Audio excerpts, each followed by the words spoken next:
Saudara, kisah-kisah yang bakal anda dengar dalam Misteri Jam 12. Anggaplah ia hanya satu hiburan. Tidak ada sesiapa yang boleh mengesahkan kebenarannya. Kalau anda rasa takut, perlahankanlah suara radio anda. Misteri Jam 12. Hanya satu hiburan.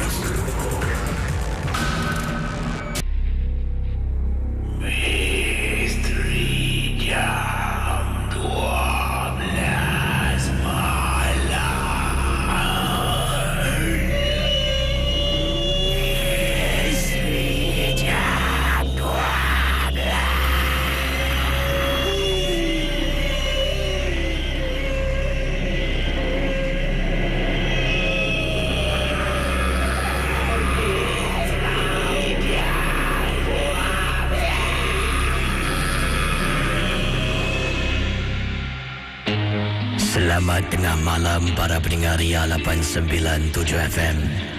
Berjumpa kita sekali lagi di udara Ria 897 dalam satu lagi episod kisah-kisah seram, kisah-kisah misteri dalam rancangan Misteri Jam 12 bersama saya DJ Champion KC.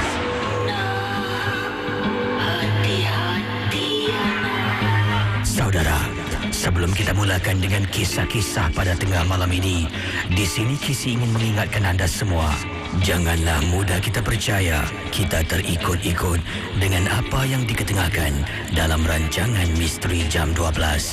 Ingatlah, setiap kisah harus kita anggap sebagai satu hiburan sahaja. Anggaplah mendengar MJ12 ibarat anda menonton filem-filem seram. Misteri Jam 12 hanya satu hiburan.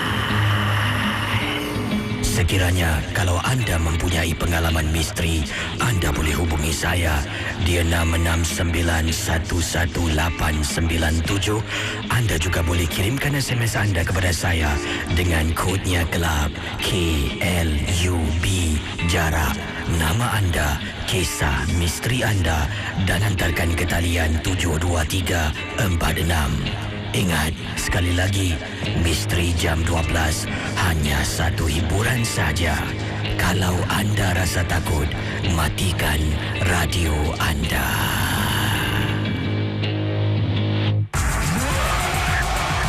Saudara, kisah-kisah yang bakal anda dengar dalam Misteri Jam 12. Anggaplah ia hanya satu hiburan. Tidak ada sesiapa yang boleh mengesahkan kebenarannya. Kalau anda rasa takut, perlahankanlah suara radio anda. Misteri Jam 12. Hanya satu hiburan.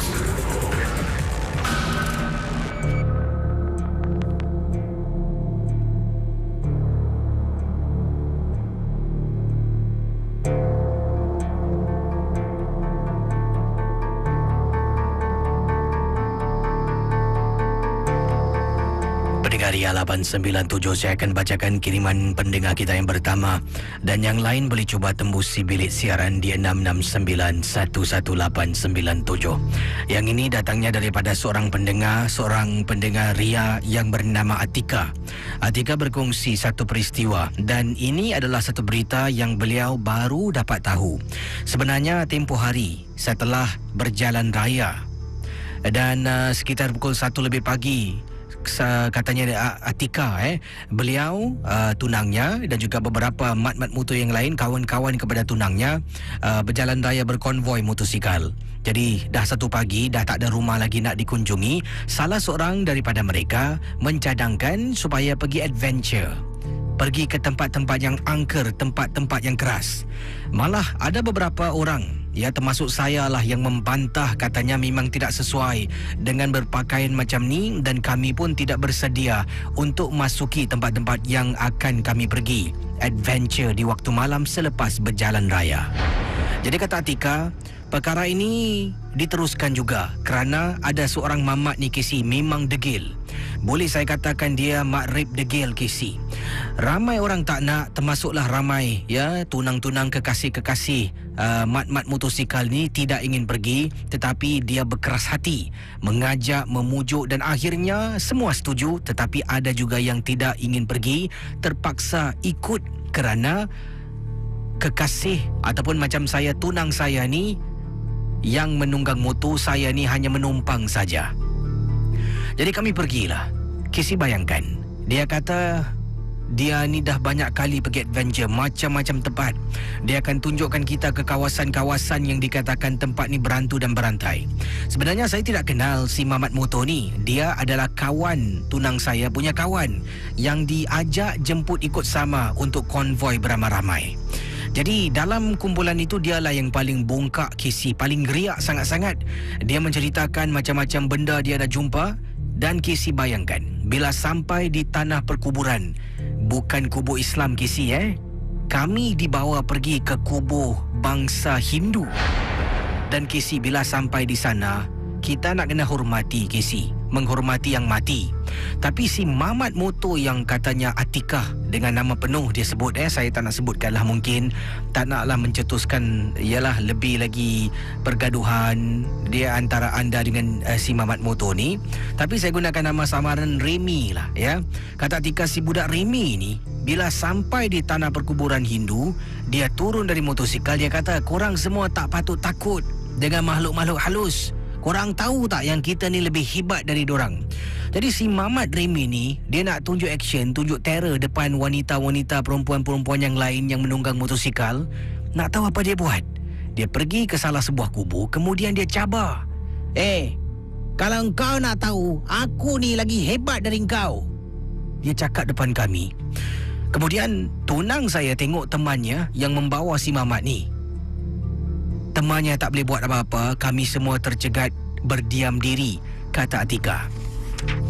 Setelah itu saya paksa tunang saya suruh balik. Barulah Casey dia nak pulang. Kalau tidak Casey, dia nak ikut kawan-kawannya ke mana dia pergi. Sebab mereka ni memang rapat. Tapi bukanlah dengan si Mamat bodoh ni yang telah pun mencabar kubur yang tak dikenali. Akhirnya pulang. Casey, nak tahu tak? Saya baru dapat tahu berita ini disampaikan dari mulut ke mulut sampailah ke telinga tunang saya sampaikan pada saya. Mengikut apa yang dikatakan di sini, kisah yang diketengahkan. Casey, Mamat Remy ada seorang adik perempuan. Casey nak tahu kerana perbuatannya tu yang mementingkan diri sendiri, adik perempuannya telah pun diganggu, dirasuk sehinggakan dia tidak boleh bercakap, berdiam diri.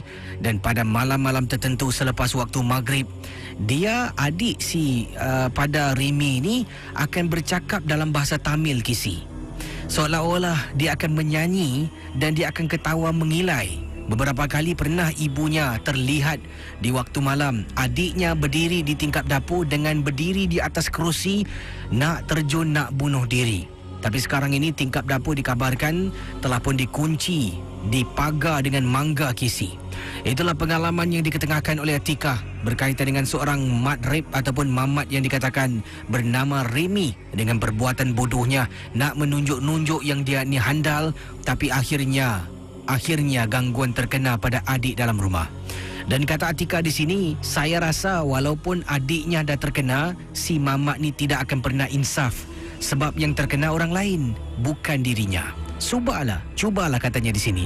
Yang kena itu dirinya sendiri. Barulah tahu buku dengan ruas. Terima kasih dan juga selamat tengah malam Casey. Saudara, kisah-kisah yang bakal anda dengar dalam Misteri Jam 12, anggaplah ia hanya satu hiburan. Tidak ada sesiapa yang boleh mengesahkan kebenarannya. Kalau anda rasa takut, perlahankanlah suara radio anda. Misteri Jam 12, hanya satu hiburan.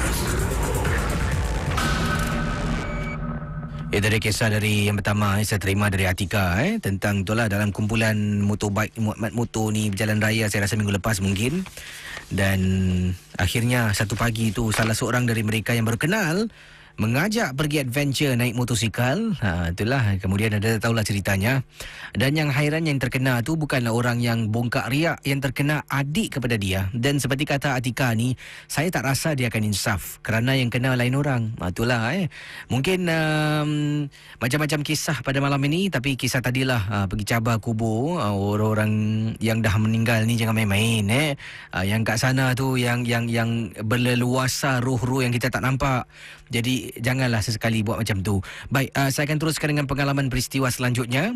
Kiriman SMS akan saya bacakan dengan kodnya Club KLUB, jarak nama anda dan kisah misteri anda hantarkan ke talian 72346. Anda juga boleh kirimkan SMS anda ataupun email anda pada saya dan hubungi saya di 669 11897.